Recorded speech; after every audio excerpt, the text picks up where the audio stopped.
महबूब इलाही हज़रत निज़ामुद्दीन औलिया के आस्ताने पर दिवाली से पहले इन दियों को जलाना एक बहाना है। लोग कहते हैं कि ये दिखाना है कि भारत का मुसलमान हमारा दीवाना है। भले ही सैकड़ों घरों के चिराग बुझ गए हों, इस चिरागा से पहले मस्जिदें शहीद हो रही हों, मज़ार मस्मार, खानगाहें और मदारिस नफ़रत की भेंट चढ़ रहे हों, इस दौरे जदीद की सियासत पर इन मोहब्बत और अमन के शैदाइयों की आवाज़ें बंद हो जाती हैं, मुँह सिल जाते हैं, ज़ुबानों पर ताले लग जाते हैं। लोग कहते हैं कि दरअसल ये सब बहाना है, क्योंकि दिखाना है मुसलमान भारत का हमारा कितना दीवाना है। दरगाह की जो मैनेजमेंट कमेटी है उन्होंने खुले तौर पर इस बात का विरोध किया है। उन्होंने कहा कि एक बार नहीं, बार बार आएँ, 1000 बार आएँ, इंद्रेश कुमार यहाँ बिल्कुल पहुँच सकते हैं, ज़ियारत करने आ सकते हैं, लेकिन जो यहाँ प्रांगण में दिए जलाने की बात या फिर जश्न चिरागा को लेकर के कई सवालात जो हैं वो, जो यहाँ प्रांगण में दिए जलाने की बात या फिर जश्न चिरागा को लेकर के कई सवालात जो हैं वो खड़े किए हैं। अपनों की यादें खुशबू की तरह होती हैं, चाहे कितने भी खिड़की दरवाजे बंद कर लो, हवा के झोंके के साथ अंदर आ ही जाती हैं। अब हवा चले ना चले, हमारे इत्र के साथ बनाई यादें हमेशा आपके साथ रहेंगी। जमजम परफ्यूम्स, हजरत निजामुद्दीन से निकली खुशबू जो पिछले 30 साल से आपकी यादों का हिस्सा है। नरसिंहानंद जैसे को कुछ नहीं कहा जाता। ऐसा है कि आपका सवाल नरसिंहानंद का है या अतीक को भी लेकर है। आपका सवाल किसको लेकर है और किसको नहीं है। मैंने जो सवाल का उत्तर दे दिया, मैंने कहा कि एक यजीद की बात करेगा, एक हुसैन की। हमारे यहाँ तो बहुत साफ कहा और डंके की चोट पर कहा कि रावण और राम दोनों हिंदू थे, राम भगवान थे, रावण राक्षस था। यह कहने का दम आएगा तो आपके प्रश्न का उत्तर भी है और उसका प्रैक्टिस भी है। आपका प्रश्न अभी भड़काने वाली बदबू से ना भरे, क्योंकि हम एक होली प्लेस पर खड़े हैं। इसलिए मालिक से दुआ करूंगा आपकी ज़ुबान पर जहर ना आए, आपकी ज़ुबान पर फरिश्ता आए। 400 साल पुरानी जो दरगाहें और मस्जिदें शहीद हो रही हैं, उसको लेकर इंद्रेश कुमार जी किस तरह देखते हैं? ऐसा है, बात समझोगे तो समझ में आएगी। कभी प्रयागराज था, लाखों लोग उस तीर्थ पर आते थे, उसका नाम इलाहाबाद किया तो क्या रोजगार मिला? क्या शिक्षा मिली? क्या कोई सहारे मिले? आज वो फिर प्रयागराज है, उसके नाम पर साल में करोड़ से ज़्यादा लोग आते हैं। हर धर्म वाले को खुशहाली मिलती है, इनकम मिलती है। इसी तरह से अयोध्या है, अयोध्या के नाम से 2 करोड़ लोग साल भर में आ रहे हैं। फैजाबाद के नाम से तो एक भी आने वाला नहीं है। तो क्या नाम बदलने से ये हुई? इसलिए जिन्होंने ये कसूर किए उनका विचार करेंगे तो आज के सब प्रश्नों का उत्तर आ जाएगा। अगर आज भी सारे देश को बहुत बड़ा रोजगार अयोध्या और आसपास के मोहम्मदीन को मिलता है, मोहनलाल को मिलता है, रेवरेंट को मिलता है, मोहन सिंह को मिलता है, तो अयोध्या से मिलता है, फैजाबाद से नहीं मिलता। और जिन्होंने ये काम किया, आज जिन्होंने फैजाबाद का नाम करके मुसलमान को कन्वर्ट करके मुसलमान बनाया, वो अपने आईने में झांक कर देखें कि जिन विदेशियों का और आक्रांताओं का उन्होंने पीछे चलने का काम किया, वह शैतान के रास्ते के थे कि फरिश्ते के रास्ते के थे? वो दारा शिकोह के रास्ते के थे कि औरंगजेब के रास्ते के थे? वह यजीद के रास्ते के थे या हुसैन के रास्ते के थे? वह कसाब के रास्ते के थे या कलाम के रास्ते पर थे? मुसलमान का रास्ता दारा शिकोह का है, कलाम का है, उसका रास्ता हुसैन का है, ना कि यजीद का, आतंक का और हिंसा का था, ना होना चाहिए। मैं मुल्क के मौजूदा हालात के अंदर इतना ही देखता हूँ, वोट बैंक की राजनीति में बहुत सारे राजनीतिक दल उनके साथ मजहबी नेता मिलकर इस देश को जाति और मजहब के नाम पर बांटने का धंधा करते ताकि वोट बैंक इकट्ठा किया जा सके। बहुत से राजनीतिक दल, नेता और मजहबी नेता डराकर, धमकाकर, भड़काकर कि पता नहीं तुम्हारे साथ क्या हो जाएगा, जबकि कुछ नहीं हुआ। सबसे ज़्यादा महफूज दुनिया में अगर कहीं कोई है तो हिंदुस्तानी हिंदुस्तान में था, है और रहेगा।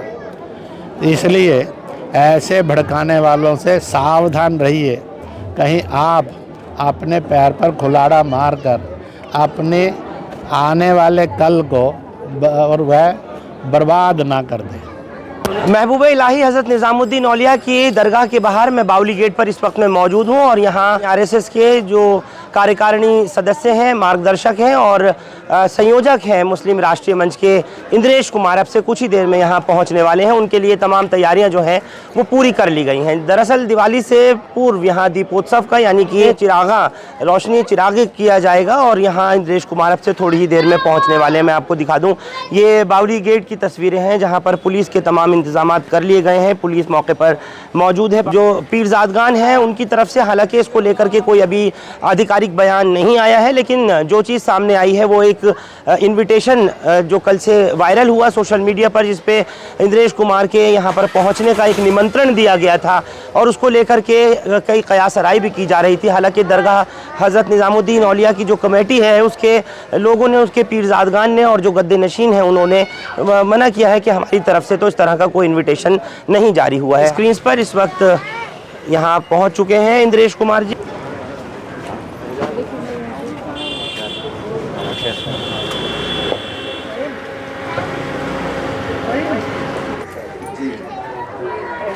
और इस वक्त तस्वीरों में अफसर निज़ामी हम देख सकते हैं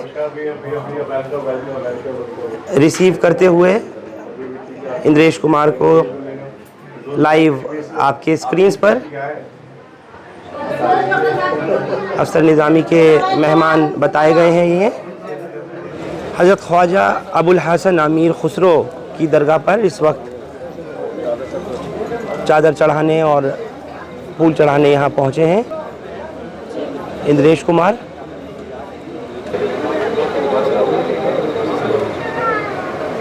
हज़रत अमीर खुसरो की दरगाह पर चादर चढ़ाने के और अक़ीदत के फूल नज़र करने के बाद में अब महबूब इलाही हज़रत निज़ामुद्दीन औलिया की दरगाह पर चादर चढ़ाने और गुलपोशी करने के लिए बढ़ रहे हैं इंद्रेश कुमार।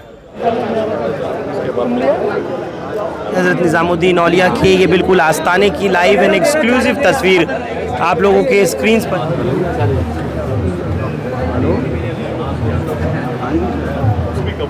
आमीन। आपके दरबार में जो रोशन कर रहा है इसको भी कबूल फरमाइए सरकार।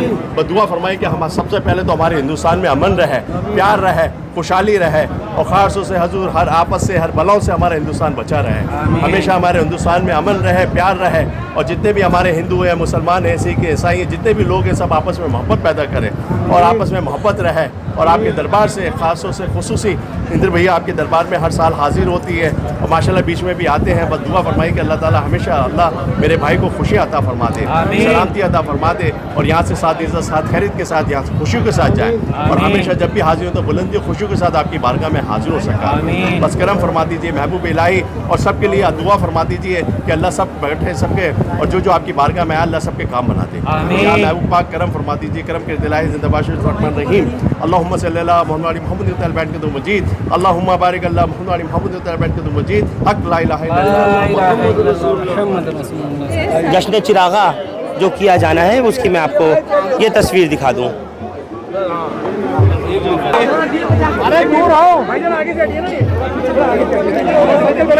यहाँ दिए जलाए जा रहे हैं हज़रत निज़ामुद्दीन औलिया के आस्थाने पर, उनके इसी प्रेमिसेस में, उस प्रांगण में।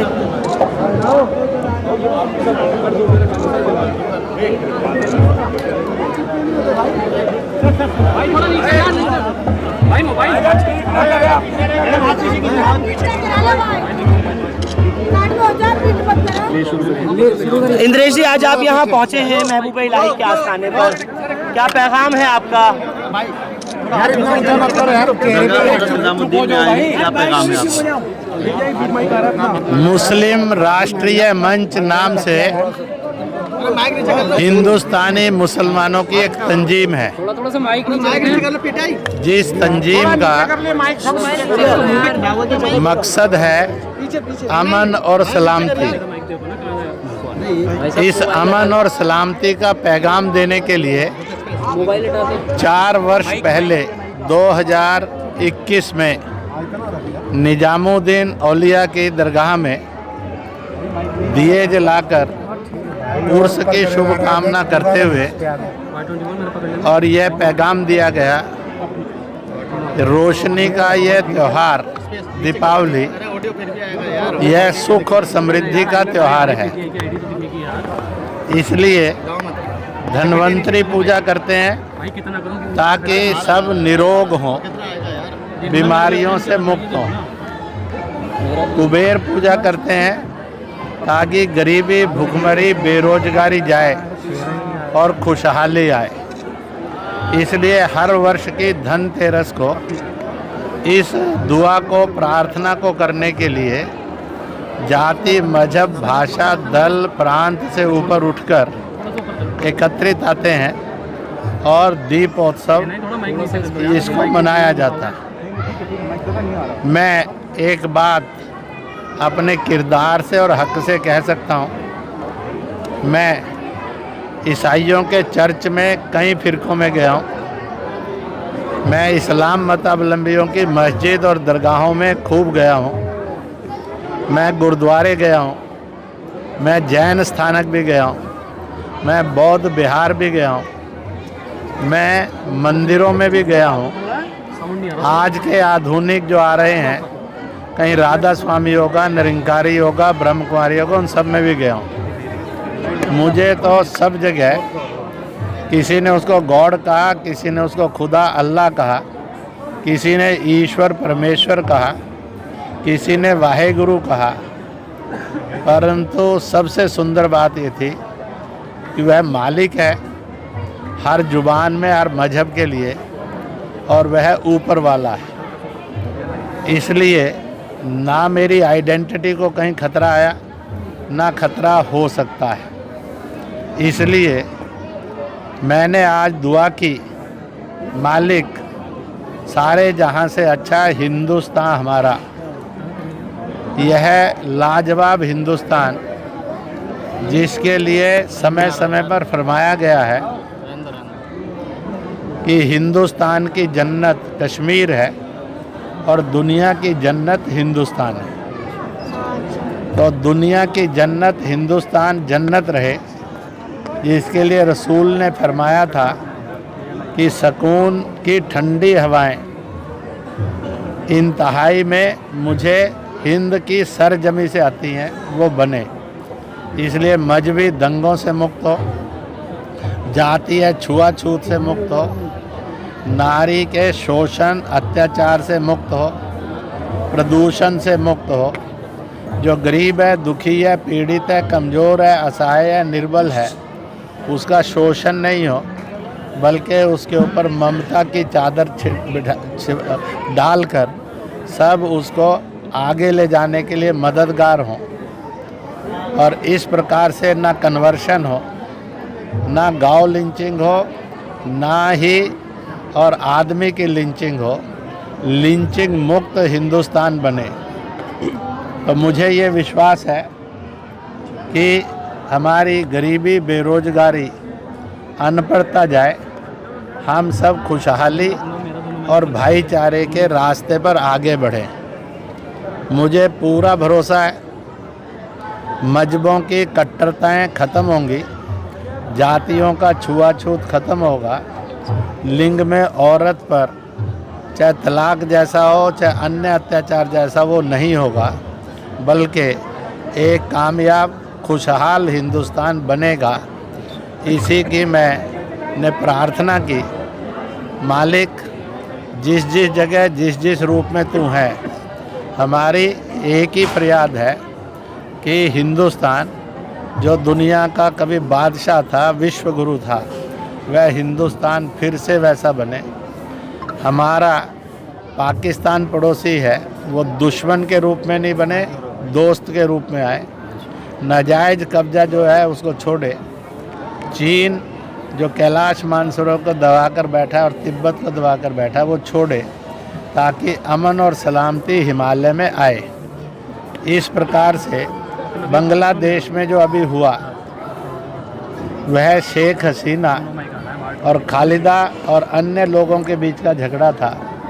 मंदिर ने या सनातनी ने किसी का कुछ बिगाड़ा नहीं था, ना बौद्ध ने, ना जैन ने, ना सिख ने, परंतु उस पर जुल्म हुए और यह एक ऐसा काम था जो शैतानी काम था। तो ऐसे शैतानी कामों से मुक्त हिंदुस्तान और पड़ोसी बने और हम सब भाईचारे में रहें। सीमाओं पर गोलाबारी नहीं हो, सीमा पर गले मिलकर मोहब्बत का गीत गाया जाए। ऐसा हिंदुस्तान बनेगा और बनाएंगे, यही मेरी गुजारिश है। मुझे पत्रकारों से पूरी उम्मीद है इस संदेश को, जो दुनिया के लिए अमन का होगा, हिंदुस्तान के लिए सलामती का होगा, ऐसा संदेश जन जन तक जाए, यही सबसे बड़ी कामयाबी होगी। आज कहीं वक्फ बोर्ड की भी चर्चा चलती है। सारे धर्मों के अंदर इंडिविजुअल स्थानों के या ट्रस्ट हैं या कमेटियां हैं। यहाँ पर भी इस्लाम मतावलंबियों में भी बहुत सारे ट्रस्ट हैं, कमेटियां हैं और उन्हीं से वो चलती हैं। इसलिए मुसलमानों के अंदर ये लगता है कि हम किसी एक बोर्ड में क्यों, सारा देश का कानून हमारे लिए क्यों नहीं। मैं एक बात ज़रूर कहूँगा, हिंदुस्तान की आज की हुकूमत पारदर्शिता के साथ संपत्तियों का विवरण हो, संपत्ति के साथ साथ आय का विवरण हो और वह वेलफेयर के लिए खर्च हो, क्योंकि जब वो खुदा के नाम पर दिया गया धन है, संपत्ति है, तो फिर इसी के लिए काम आए। मुझे पूरा विश्वास है जो लोग ये भड़काते हैं, सरकार का इरादा ऐसा है कि वो संपत्तियां कब्जे में कर लेगी। उनको निजामुद्दीन से समझ लेनी चाहिए। इतने सैकड़ों वर्षों से यह संपत्ति ना कभी वक्फ बोर्ड में थी, ना है, ना होने वाली है। इसकी संपत्ति को कोई खतरा नहीं आया, परंतु कुछ वोट बैंक की राजनीति करने वाले भड़काने का, लड़वाने का, बांटने का काम करते हैं। मैं मालिक से और ईश्वर से दुआ करूंगा उनको सद्बुद्धि आए। 400 साल पुरानी जो दरगाहें और मस्जिदें शहीद हो रही हैं, उसको लेकर इंद्रेश कुमार जी किस तरह देखते हैं? नरसिंहानंद जैसे को कुछ नहीं कहा जाता। ऐसा है कि आपका सवाल नरसिंहानंद का है या अतीक को भी लेकर है। आपका सवाल किसको लेकर है और किसको नहीं है। मैंने जो सवाल का उत्तर दे दिया, मैंने कहा कि एक यजीद की बात करेगा, एक हुसैन की। हमारे यहाँ तो बहुत साफ कहा और डंके की चोट पर कहा कि रावण और राम दोनों हिंदू थे, राम भगवान थे, रावण राक्षस था। यह कहने का दम आएगा तो आपके प्रश्न का उत्तर भी है और उसका प्रैक्टिस भी है। आपका प्रश्न अभी भड़काने वाली बदबू से ना भरे, क्योंकि हम एक होली प्लेस पर खड़े हैं। इसलिए मालिक से दुआ करूंगा आपकी ज़ुबान पर जहर ना आए, आपकी ज़ुबान पर फरिश्ता आए। तो इंद्रेश कुमार को आप लोग सुन रहे थे, जिस तरह से उनसे सवालात किए गए। हम पूछना तो बहुत कुछ चाहते थे, लेकिन क्योंकि उनके जो जवाब हैं वो आप लोगों ने सुने, तमाम तर्कों के साथ जिस तरीके से वो जवाब दे रहे हैं वो भी आप लोगों के सामने बात आई है। लेकिन जिन बातों को उन्होंने गोलमोल करके, जहाँ पर हुसैन की बात की वहीं यजीद की भी बात की, जहाँ शैतान की बात की वहीं इंसान की भी बात की, लेकिन जहाँ नरसिंहानंद जैसे या फिर और दूसरे लोग आजकल मुसलमानों को लेकर के अपनी गलाजत मुंह से बक रहे हैं, जो जहर फैला रहे हैं, उनके सवाल को किस तरीके से तोड़ मरोड़ के इंद्रेश कुमार ने जवाब दिया वो भी आप लोगों ने सुना और बखूबी देखा। मसला ये है कि जहाँ 400 साल पुरानी, 500 साल पुरानी दरगाहों को, मस्जिदों को मसमार किया जा रहा है, उनको शहीद किया जा रहा है, रात के अंधेरे में बुलडोज कर दिया जाता है, उनके ऊपर क्यों चुप्पी नहीं तोड़ी जाती? इंद्रेश कुमार जैसे लोगों की, या फिर उसके अलावा मुस्लिम राष्ट्रीय मंच का जो एक काम है वो ये कि मुसलमानों को लेकर जोड़ कर के चलना है। लेकिन अगर मुसलमानों का भरोसा प्राप्त करना है, मुसलमानों को जोड़कर साथ लेकर के चलना है, तो क्या मुसलमानों की उन इबादतगाहों को, उन मस्जिदों को, उन दरगाहों को, खानगाहों को जिन्हें तोड़ा जा रहा है, जिन्हें बुलडोज़ किया जा रहा है, आज उसको लेकर के कोई सवाल का जवाब इंद्रेश कुमार नहीं देना चाहते, बस बच कर के कन्नी काटते हुए हमेशा की तरह से दिखाई पड़ रहे हैं। अगर देश का मुसलमान इनके साथ जुड़ रहा है तो आरएसएस के इस मुस्लिम राष्ट्रीय मंच की तरफ नज़रें भी गड़ाया हुआ है कि आप जब दरगाहों पे आकर के अकीदत की चादरें चढ़ा रहे हैं, यहाँ पर गुलपोशी कर रहे हैं, तो फिर उन दरगाहों को क्यों तोड़ रहे हैं, क्यों मसमार कर रहे हैं, क्यों शहीद कर रहे हैं? उन मस्जिदों को जहाँ मुसलमान सजदा रेज होता है उनको अवैध बता करके तोड़ा जा रहा है, उनको अवैध बताकर बुलडोज किया जा रहा है। क्या उसके ऊपर चुप्पी नहीं टूटेगी इंद्रेश कुमार की और तमाम लोगों की?